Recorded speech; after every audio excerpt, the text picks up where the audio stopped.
Shalom everyone, this is the Jewish Bible Man. If you like what you hear today, you can give me a thumbs up, you can give me a comment, a question. I'll do my best to address it. Also, you can subscribe if you like.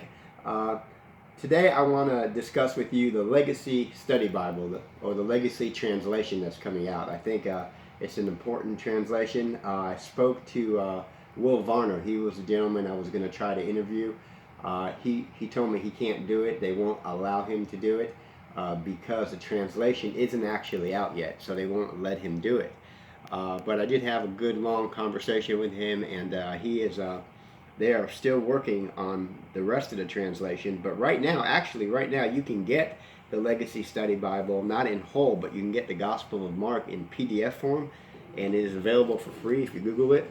If you look right here, this is what it looks like in the PDF form. And what I want to do today is, before we look at the translation work and some of the things that stood out to me, I want to address a few things, because I know that as soon as I say something, it's going to create an uproar or confusion, both of which I want to avoid. First, let me say this. When the Legacy Bible does its translation, it's trying to be as close to the intent of the writer and to the accuracy of the words as best as it can. And so the Legacy has been very precise. Now, with that said, let me address a few things, because a few things stood out to me in the Legacy translation that I want to address one of them today, because it stood out to me. It stood out to me more than the other things in the Gospel of Mark. The word temple. We understand what is meant when it says Jesus went to the temple, David built a temple, Herod's temple. And in no way what I'm about to say is taking away from the fact that David built a temple. Jesus came to the temple, or that Herod's temple was built. That is not what I'm saying. That is not the intent of what I'm saying. What I'm trying to fully communicate to you is the word itself, temple.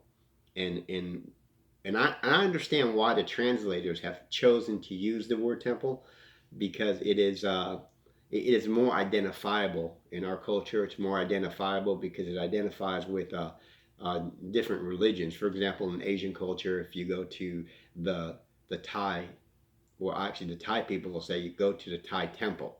So the term temple is very relatable. I understand that. So it in no way takes away from the meaning of the author. In no way takes away anything. I don't want to split hairs on that with you, but I do want to make sure that you understand that that is not a biblical term. That is not a term that the Jews would have liked. It's not the term Jesus would have liked. It's not the term any of the apostles would have liked. Even Luke, who was a Gentile, would have known that that is not a good translation for it. And it's not the words that are used. There are two words that are used in the Greek. One is for the Holy of Holies, and one is for the general area in the temple. I won't address that today, but I do want to address that in future videos. But today I do want to address the translation work. And in the NASB, which is an excellent translation, it translates temple. And when you go to the Legacy, and again, I don't have the full Legacy translation, just the Gospel of Mark, in chapter 15, verse 29, and let me first read to you from the NASB so you can hear that. In the NASB, in verse 29, it says, "Those who were passing by, hurling abuse at him, wagging their heads and saying, 'Hey, you who are going to destroy the temple and rebuild it in 3 days.'" Now there's the term temple.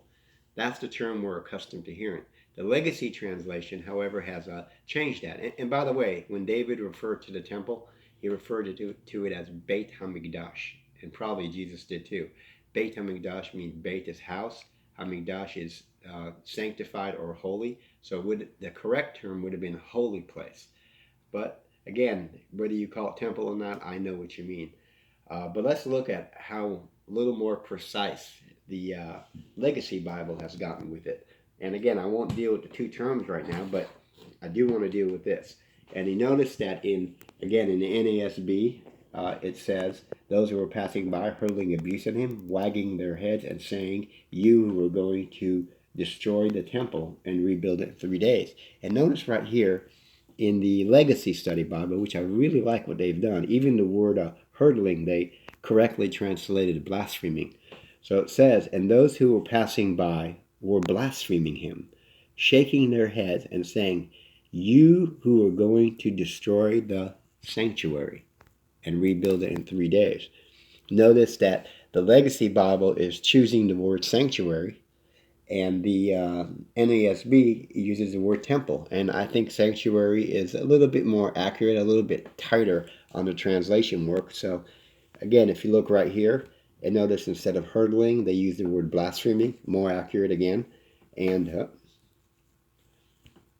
instead of temple, it uses the word sanctuary, which I think is a much more precise translation than temple. Temple, again, is just a pagan term for a place of worship or a place that people go to.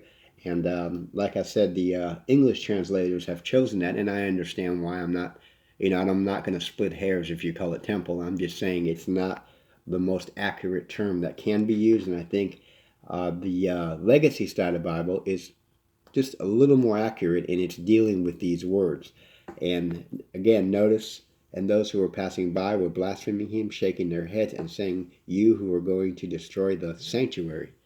And I think that's a bit more accurate than the NASB, which I'm going to turn around and show you in verse 29. I can't read backwards. It's a little bit of a problem, isn't it? Okay. And those who were passing by were hurling abuse at him. Again, blaspheming is more accurate than abuse. At him, wagging their heads and saying, you who are going to destroy the temple.